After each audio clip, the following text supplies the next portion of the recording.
one of the deadliest moments of World War I, Bloody April. There is a violent and cataclysmic battle for control of the skies. One man stalks his prey in the skies over the French countryside. The pilot doesn't even know he's there. In a lethal machine designed to obliterate Allied planes. Who said the dogfighting was fair? Germany's bloody Red Baron litters the fields with bodies and burning wreckage. Any opponent who was below him was dead. Until an Allied pilot in a new plane turns the tables on the world's greatest flyer. In the history of man, there are critical chapters that forge together a daring individual, a crucial situation, and an innovative technology. Fate's fusion of man, moment, machine. Hi, I'm Hunter Ellis. Manfred Von Richthofen, better known as the Red Baron, is a born hunter who finds his ideal hunting ground in the skies of World War I. Richthofen's primary weapon is the Albatros D-3 fighter plane.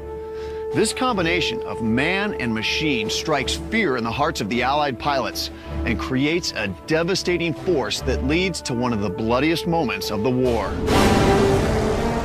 April 1917. In this single month, Germany's legendary flying ace has shot down 21 planes. Although he seems to be invincible, Allied pilots will soon be equipped with a new generation of warplane to challenge his supremacy. More than ever, the Red Baron will need all his skill to stay aloft and stay alive. When you're one man in an airplane, you have one chance. And if that fellow across there is better than you are, and he gets the first shot, you're liable to be the one going down. August 4th, 1914. Germany launches the first offensive of World War I and invades neutral Belgium. Britain immediately declares war.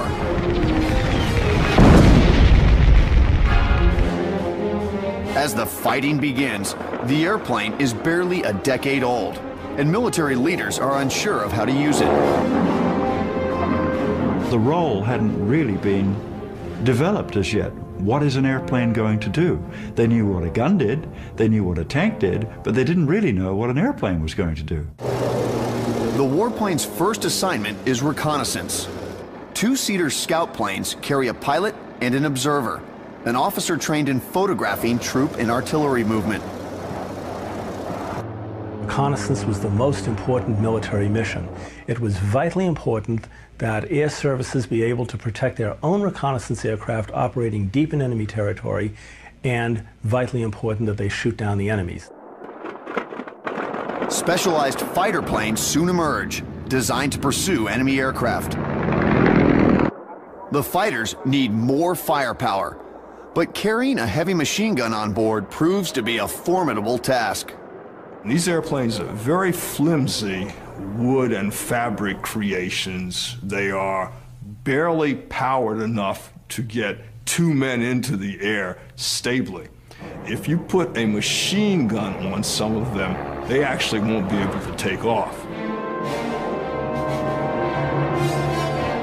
To make room for heavy weapons, fighters evolve into single-seat aircraft, with the pilot doing the gunning.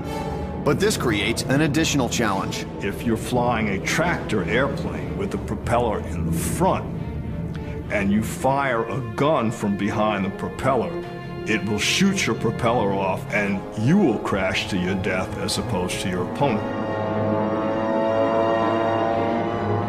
So you have to figure out some way to miss your propeller. The Germans solved this problem in 1915 with the interrupter gear, which syncs the machine gun with the propeller. This allows the gun to fire only in the interval when no blade is in front of the muzzle. The innovation gives Germany a significant advantage. Since most fighters are armed in the front, pilots circle to hone in on the opponent's unprotected back. It's called dogfighting, because it looks like two dogs chasing each other's tails. With no precedent for aerial warfare, early pilots create the tactics of the dogfight as they go along. No one had any idea what it was really going to be like. They're doing something that's never been done before. There are no rules, there are no guidelines. They just make it up and figure it out. In 1916, one of Germany's first aces is a 25-year-old pilot named Oswald Belke. He formalizes rules of aerial combat with a set of tactics known as the Belke Dicta. First and foremost, what you want is altitude. You want to be above your opponent. You want to see him before he sees you. Keep the sun at your back so that your enemy will have to look into the sun to see you, which makes it more difficult. Belke finds that the best approach is a diving attack from behind. The worst position you can be in is having your enemy above you and behind you, because as he can dive down, he can trade that potential energy of altitude into speed and catch you. Using these tactics, Belke makes kill after kill and rises to national celebrity. The pilots are a new breed. I mean, this is a new kind of hero, and no army's ever had pilots before. And so when these fellows go up in the air and they start shooting down the enemy, people take note of it. By the summer of 1916, Germany has taken control of Belgium, Luxembourg, and parts of northeastern France. In July, the German army repels a massive Allied offensive at the Somme front. The Germans were not going to be particularly concerned with controlling airspace over Britain and French territory. They would be more intent on defending against enemy airplanes coming over their territory to see what their army was doing. By the second year of the war, the Allies create specialized fighter units. The French had come up with escadrilles de chasse. The British were employing their fighters in squadrons, and the Germans realized they needed to do something like that. Germany's fighter squadrons are called Jagdstaffel, or Jasta, units of 12 to 18 planes. In August of 1916, Oswald Belke takes command of Jasta II. The mission of the Belke squadron was strictly air combat. Its purpose was strictly to clear the air on the German side of the front of Allied airplanes. Belke has the authority to recruit any pilot he wants. One of his choices is a 23-year-old cavalry officer who's a novice flyer. This decision is the beginning of a union between man and machine that will create one of the boldest and most enduring military legends of all time. The officer's name is Baron Manfred von Richthofen. Kapitän Belke, schon gut, schon gut. Bitte kommen Sie herein. What Belke was looking for were pilots who might not yet have the requisite skills and knowledge to be functioning fighter pilots, but who had the drive and the determination and the aggressiveness. And he sees that clearly in Manfred von Richthofen. What Belke sees in Richthofen is this young man with the fire. He is a killer. He's a soldier. And I think Belke realizes that that seriousness, that edge, is what you have to survive in the air. Richthofen begins his career as a combat pilot in one of the first planes designed specifically as a fighter, the Albatros D-2. Its heavy but powerful engine allows it to carry twin machine guns. The Albatros is a fast airplane ideal to dive down on these slow, unwieldy observation planes and shoot them down. Under Belke's instruction, Richthofen excels. And on September 17, 1916, he shoots down his first enemy plane. Your first confirmed victory produces absolute elation in any combat pilot. You have to remember that most pilots don't shoot anyone down. Richthofen begins a tradition of ordering a silver cup for each conquest, engraved with the date and details of the kill. Soon, he's the rising star of the squadron. There are other pilots that may be better aerobatic pilots than Richthofen. There may be other pilots that are as good a shot or even better than he is, but he is the best hunter. And that is not just certain skills, it's a mindset, it's an attitude. He's up there to shoot down the enemy.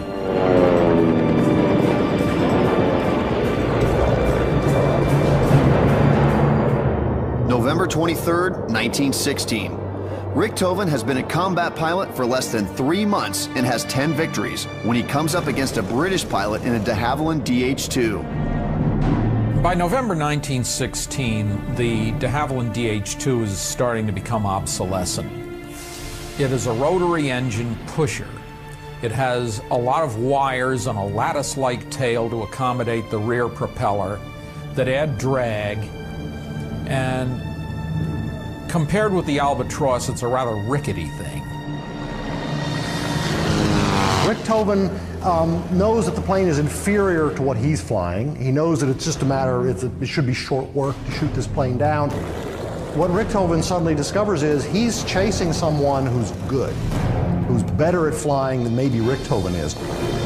Behind the controls of the enemy craft is Britain's leading combat ace, Major Lano Hawker. Hawker, who already had a Victoria Cross because of some of his earlier exploits, was a superb pilot. He was a very fine airman. He had many of the same qualities that Richthofen had. He was called the English Belky. Hawker began using maneuvers that Richthofen had never seen before. Richthofen was pulling all of his tricks, everything he could think of, and couldn't shake Hawker off his tail. After a series of intense maneuvers, Richthofen gets the upper hand and sets his sights on Hawker's tail. Manfred Von Richthofen is about to make the kill of his career, when suddenly, everything goes wrong.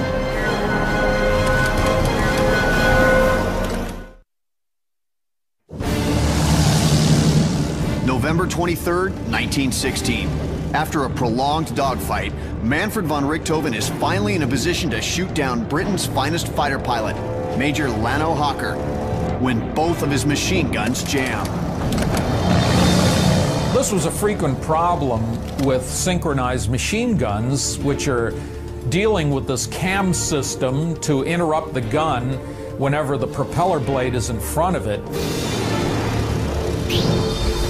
The man is Manfred Von Richthofen, the Red Baron. The moment, bloody April 1917, is approaching. The machine is the Albatross D3. Hawker, who is low on fuel, makes a break for home. The advantage to the Germans, almost always in this situation, is most of these dogfights are taking place over German territory, behind the German lines. So the British pilots have a longer way to go, they run out of gas. Richthofen closes in behind the de Havilland and finally clears the jam.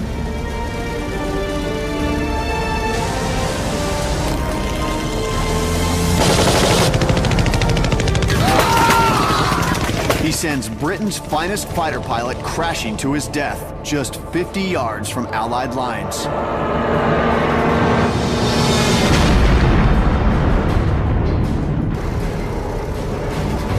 Richthofen understands at that moment it's not the quality of the box, it's the quality of the man in the box. And he's experienced what it's like when you have a good pilot who knows what he's doing. Doesn't matter that his plane is inferior to yours, he might beat you.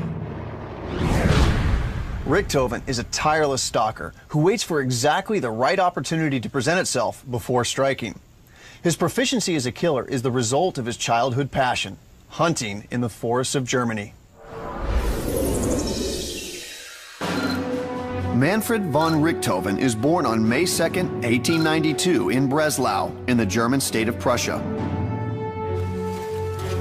Like all male Richthofens, Manfred is a baron. The family is elevated to the ranks of the nobility in 1741 by the Prussian monarch Frederick the Great. Manfred's father Albrecht is an army officer who sends him to a strict military school from the age of 11. His father has big expectations for his boys, and he wants his boys to grow up to be soldiers. Like many in this aristocratic environment, Manfred is a passionate hunter. Richthofen learns early on that there's a difference between a hunter and a shooter. Richthofen's brother, Lothar, becomes the shooter.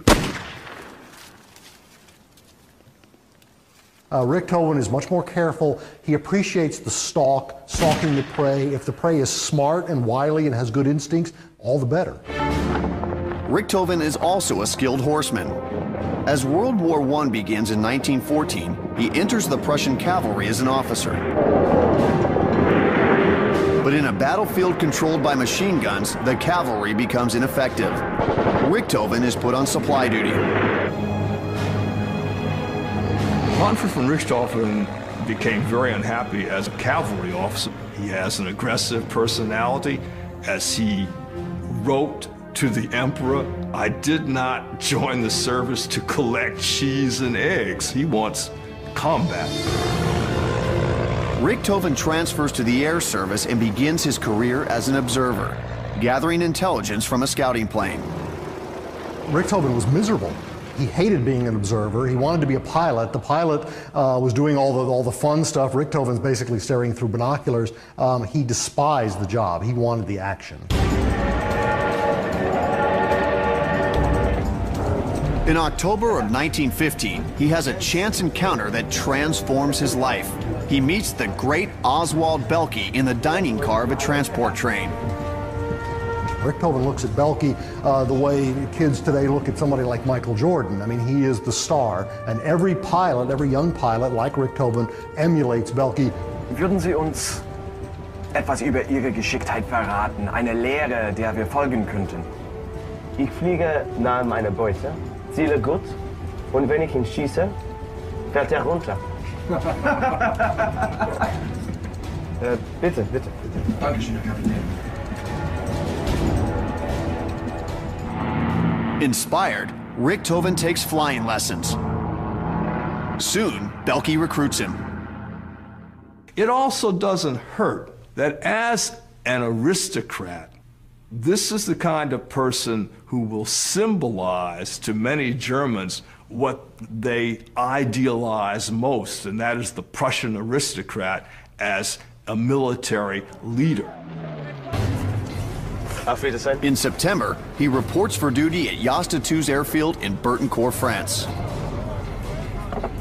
Dann Manfred von Richthofen zum Dienst bereit, mein Herr. Willkommen.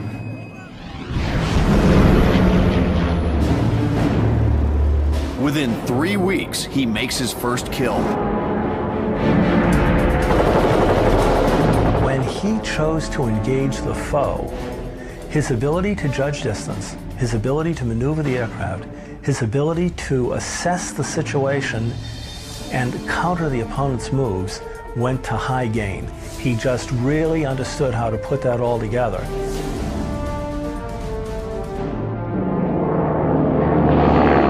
October 28, 1916. Barely 2 months into Richthofen's fighter training, tragedy strikes. Oswald Belke is killed in a mid-air collision with one of his own planes. Belke's career ends with an unprecedented tally of 40 kills. The squadron and the nation mourn his loss. The disaster of that is immeasurable, first of all, to the squadron, to Germany, to the morale of the German people, to the high command, but it's devastating personally to Richthofen. By autumn of 1916, after 2 years of fighting, the war is at a stalemate. Shortages of food and fuel have taken their toll on the German people. When Oswald Belke dies, the fatherland loses its greatest hero, and the German command looks to Manfred von Richthofen to fill the gap. By January of 1917, Richthofen is well on his way to that goal. With 16 victories under his belt, Richthofen is awarded Germany's highest medal for bravery and command of his own squadron, Jasta 11. Richthofen becomes probably the most widely known celebrity in Germany during the First World War. Someone who simply dominates the public's attention span. Everyone in Germany suddenly starts carrying what we would call trading cards, like baseball cards, with Richthofen's picture on them. He has a fan base. I mean, there's no other way to put it. He becomes a hero in every sense, even in the modern sense of that word. But Jasta 11 will test Richthofen's leadership. The poorly trained 4-month-old squadron hasn't shot down a single enemy aircraft, and the Halberstadt planes they're issued are not on par with the Albatross. On January 16, 1917, Richthofen arrives in La Braille, France to take command of the ragtag operation. I think he's much less concerned about his own reputation than he is with what he sees in front of him, which is a bunch of misfits pilots who have accomplished nothing. These people have not shot down anybody. They're a dismal-looking bunch. It's an enormous challenge.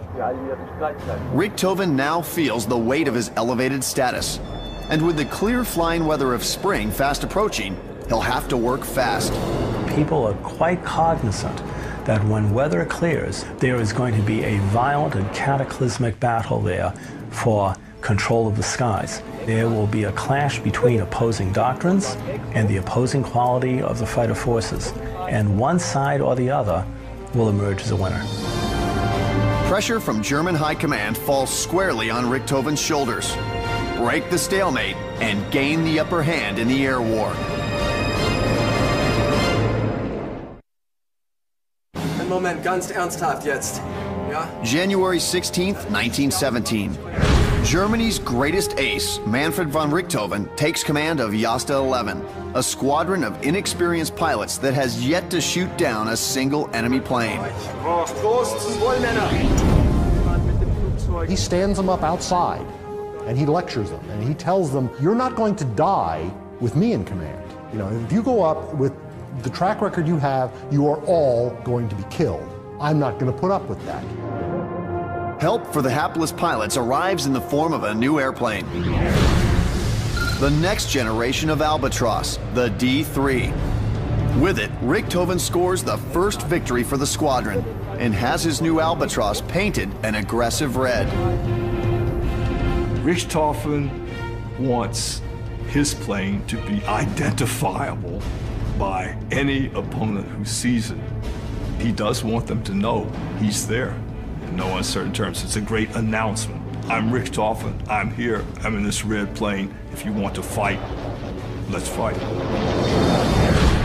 Richthofen's Albatross stands out as the only red plane on the front. Jasta 11's other pilots follow his lead, painting their planes bright colors, each with a warrior's splash of red. The D3 inspires confidence in Richthofen's students, and it should. It's superior to anything else in the air.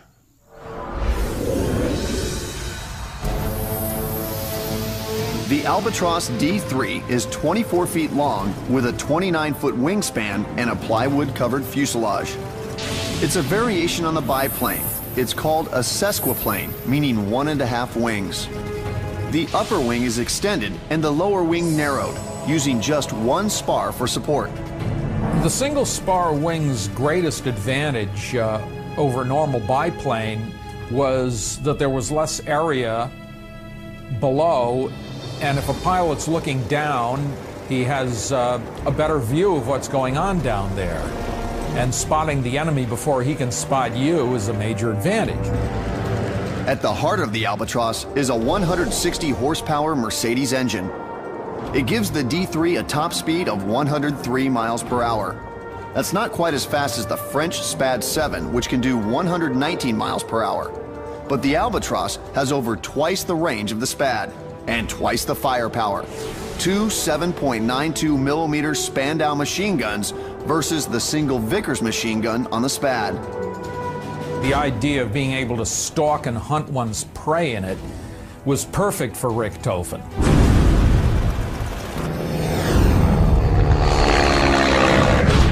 I'm at the old Rhinebeck Aerodrome in New York, which has the world's largest collection of flying World War I aircraft. And I'm here with Chad Willey, one of its pilots, and Chad's going to take me flying today. How you doing, Chad? Hi, Hunter. Glad to have you here. Oh, thanks for having me. Now, this is a beautiful aircraft. What is this? This is an Albatross D5A, very similar to the Albatross D3 that Richthofen flew. Now, is it okay if I peek in the cockpit? Certainly. All right. Wow. I mean, it's pretty simple in here. Not the type of control stick I was expecting, actually. Not very many gauges, but in their own way they had some complications. They had dual firing triggers for each machine gun. They could fire each one individually or separately in case they had a gun jam. We'll actually get to see what the tactics were that Richthofen developed and became so successful with. Yes, we will. I'm going to use a couple of techniques that he used. Use my speed and altitude to dive on you, keep you in the sights for about 3 seconds or so, and see if I can shoot you down. Okay, I'm very used to that, so we'll see how it goes up there today. Looking forward to it. Fight's on.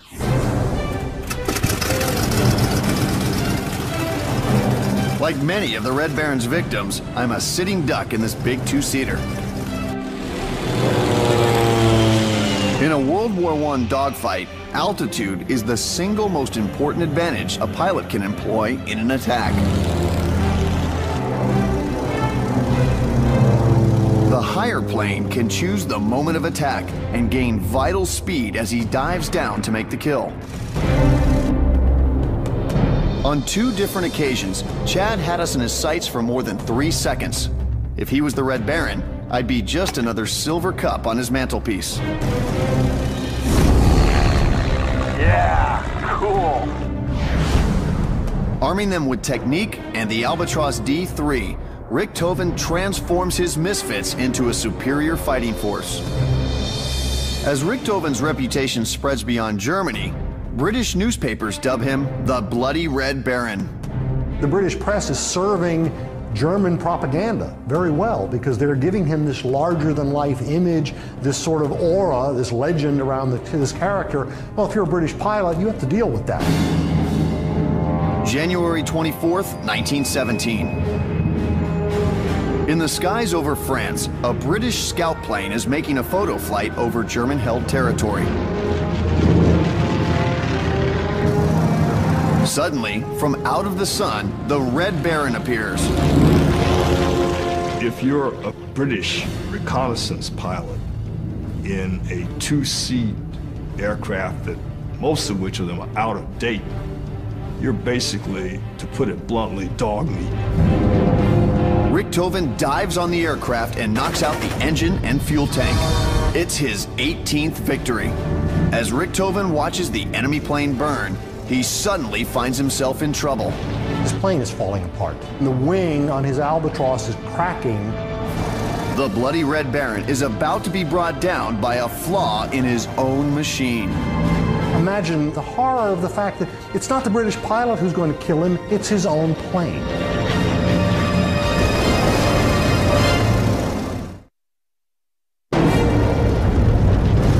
January 24th, 1917.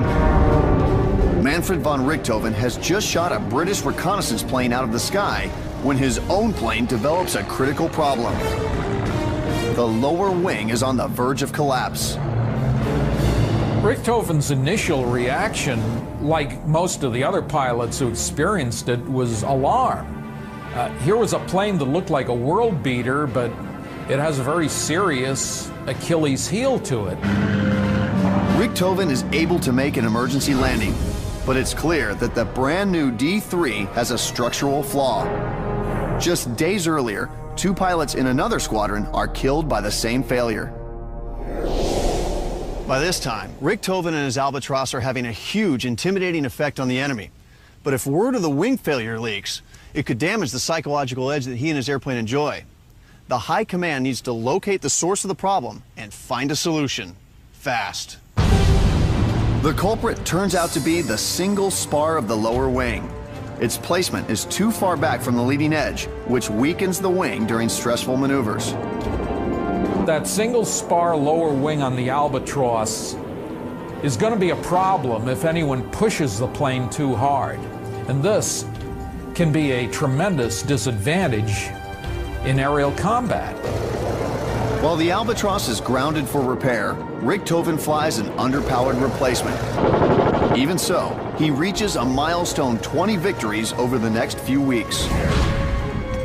Manfred von Richthofen became superhuman at 20 kills, and that was only a quarter of the way into his record. His picture literally hung in almost every German home.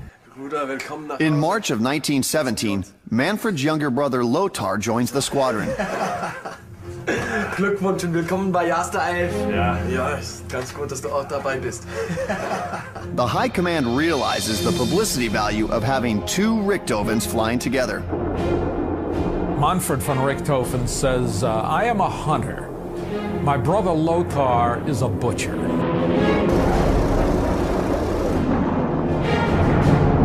He was referring to the fact that Lothar would just charge right in hell for leather and shoot at anything that moved.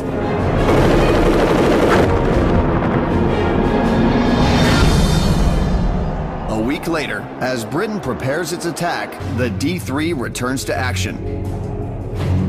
A brace has been added to the lower wing to strengthen it. But the pilots will need to hold back their speed in a dive, or the wings could fail. To know that there's a limit that you have to put on the plane for fear of your wings falling off, no, that's not good for pilot morale.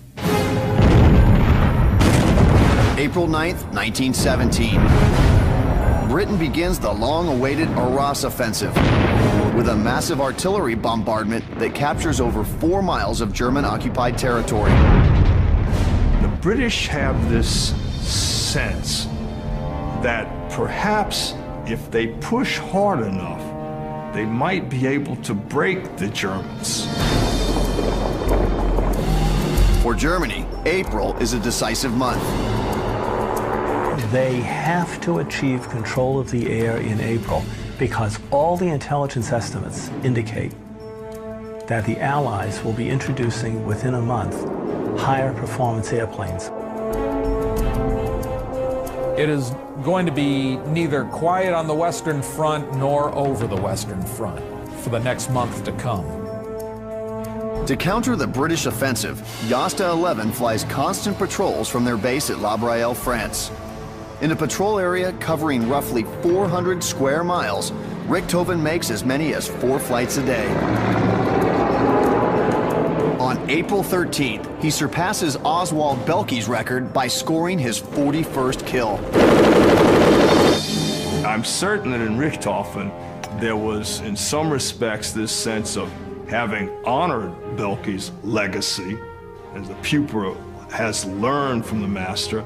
Now the pupil is going to exceed the master. With Britain taking massive losses, the British dubbed the month Bloody April. By the 22nd, Jasta 11 alone records its 100th kill. But in a business where one mistake can cost you your life, each success brings the Red Baron that much closer to running out of luck. April 29th, 1917, dawns with clear skies, perfect flying weather. Richthofen joins a morning patrol with his brother Lothar. They're having a great time because they know, 1, they're superior to their enemy, 2, Richthofen has this squadron he has formed around him with men that he trusts impeccably, and 3, best of all, he's got his brother to fly with. They make the perfect hunting pair. But the prey is about to become more dangerous.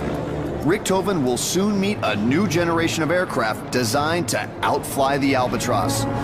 His reputation as the ace of aces is about to be put to the test.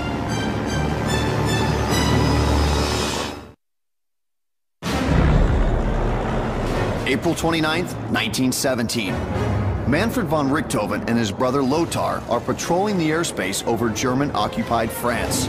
It doesn't take long before they spot 3 French-made Spad 7 fighters flown by British pilots. Although the Spad 7 is an extremely sturdy airplane, Richthofen shoots the wings right off it, which gives you an idea of what his marksmanship was at that point. And as Richthofen describes it, the fuselage plummets to earth like a flaming stone. The man is the Red Baron. The machine is the Albatross D3, an airborne weapon armed with a lethal dose of firepower. The moment is Bloody April, when the critical battle for air supremacy reaches its most violent heights. With 49 kills, Manfred von Richthofen has defied the odds. Statistically, he should have been killed long ago. The High Command wants him to stop flying, preferring the propaganda value of a living war hero to a dead one. In just a few days, he'll go on leave, not knowing if he'll be allowed to return. But before he goes, he wants to raise his tally to an even 50. As Manfred and his brother return to the airfield, their father, Albrecht von Richthofen, arrives for a visit. They both came back and they leapt out of their airplanes, and his brother goes up and says, Father, I've just shot down a British airplane. And Richthofen leaps out of his airplane and goes up to the old man and says, and I did too. During lunch, a German reconnaissance plane is attacked just over the airfield.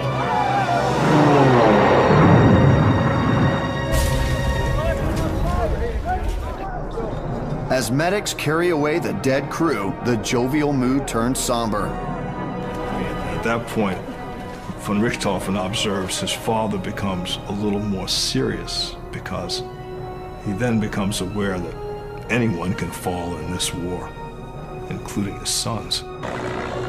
That afternoon, Richthofen goes on a sortie and finds a British reconnaissance plane with no fighter escort. It's an easy mark. It's not really a fair and equal combat, but that's not the objective of the First World War anyway. We're not talking about chivalry or fairness. The objective is to catch your opponent at a disadvantage and shoot him full of holes and kill him. 300 rounds from Richthofen's machine gun brings his score to the magic number of 50 victories. A few hours later, another British plane will also fall prey to Richthofen's guns. In one day, the brothers now have 5 victories between them. But the planes they've brought down have all been inferior to the Albatross. This moment of time, April 1917, the Albatross is at the pinnacle of its development. Its fighter force is at the pinnacle of their abilities, but that can change very, very rapidly. Then, high above them, Richthofen spots a fleet of 11 brand new British Sopwith triplanes. German airmen have been warned about this new machine that's designed to outperform the Albatross. The Sopwith triplane is a magnificent and beautiful aircraft. It is highly maneuverable and well armed. It is a dangerous opponent to the Albatross D3. For the first time, Richthofen's Albatross, especially with its fragile wing, is the underdog in a fight. What he sees immediately is that the Sopwith triplane is more maneuverable, it's faster, it can turn on a dime, and Richthofen takes the challenge. The triplanes are above them in perfect attack position. When the triplanes dive, the Albatrosses know they're coming, and the technique is to turn to meet, which means that Richthofen and his peers are perfectly well prepared to do business with the English. The Red Baron greets his attack with gunfire. The triplane easily evades it by dropping below the Albatross. It's a critical mistake, which gives Richthofen the upper hand. Triplane, you want to keep altitude. You don't ever want either to join combat or descend below the opponent in the Albatross, because once you descend below him, the Albatross simply will turn on your tail and riddle you. The pilot, realizing his error, makes a break for Allied lines. The Albatross can't outrun him, so Richthofen tries another trick. He fires again, though he's well out of range and has no chance of hitting the triplane. The Sopwith pilot takes evasive action, but this slows him down. It's a fatal mistake. Richthofen keeps his plane in a straight line. Well, the result is he gains speed. Richthofen gets within 50 yards of the triplane. Close enough to hear the hiss of the fuel tank as his bullets destroy it. It's Richthofen's 52nd kill, and with 4 victories in one day, it's the Red Baron's best day ever. With all the disadvantages handed to Richthofen, Richthofen wins. He shoots down the British plane, and ultimately, I don't think that's a surprise to Richthofen, because I think he very well understands it's not the box, it's the man who flies the box. In April 1917, the British hit their lowest point in the air war. In 4 weeks, they lose 1/3 of their crews, over 900 men, and 150 airplanes to the Germans. Jasta 11 scores 89 of those victories, more than half of the British losses. The leadership in the Royal Flying Corps was very distressed by the losses they were taking, and they knew that they had inferior aircraft. So they were really pushing as hard as they could to bring newer, better airplanes into production and get them to the front, get them in the hands of their pilots. The Germans suffer as well, losing 159 airmen and 77 aircraft. Although on the whole, Bloody April is a triumph for Germany, it's also the last time they'll dominate the skies in World War I. The month marks the beginning of the end for the Albatross.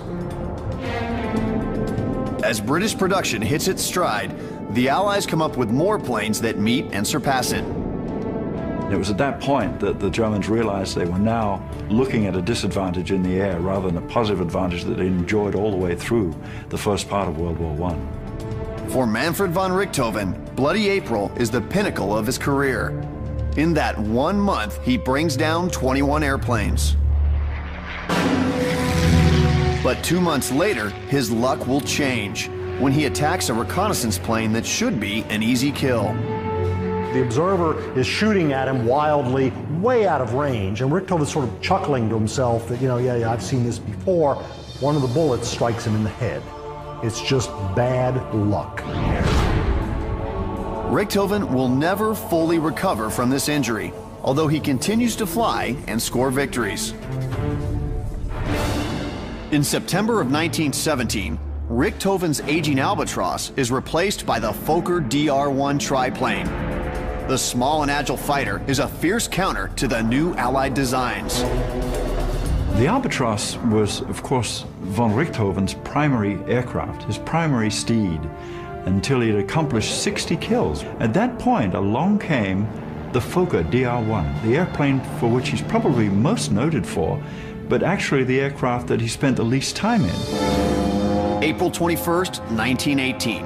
Richthofen is on patrol in his Fokker triplane when he blatantly disregards the rules that have kept him victorious and alive for so long. He fixates on the plane of an inexperienced pilot, chasing him low across enemy lines and within range of ground artillery. By that time, Richthofen is very tired and exhausted. His wound has not healed. He's still a highly proficient aerial killer, but the man is no longer the same man.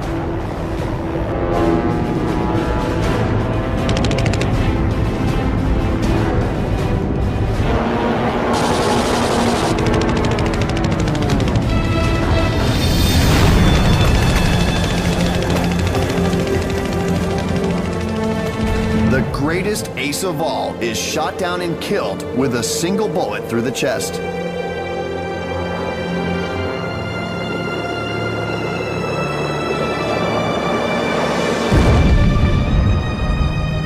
There was a great dispute after he was shot down as to whether Captain Roy Brown and the Sopwith Camel trailing had shot him down or whether the Australian gunners from the ground shot him down.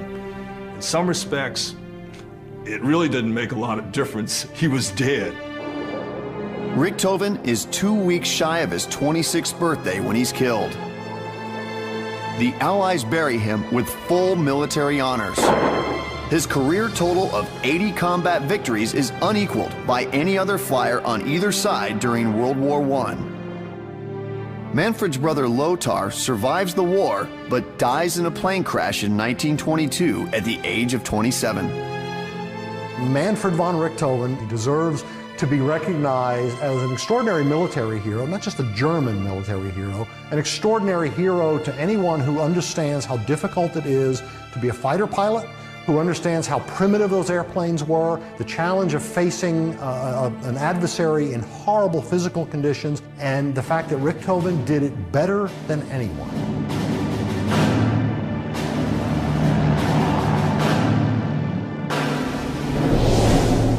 Manfred von Richthofen and the Albatross are a rare combination of uncanny talent and exquisite engineering that appear at a moment in the war when the outcome is far from decided. During that deadly month of April 1917, man and machine unite to give Germany a glimmer of hope for victory.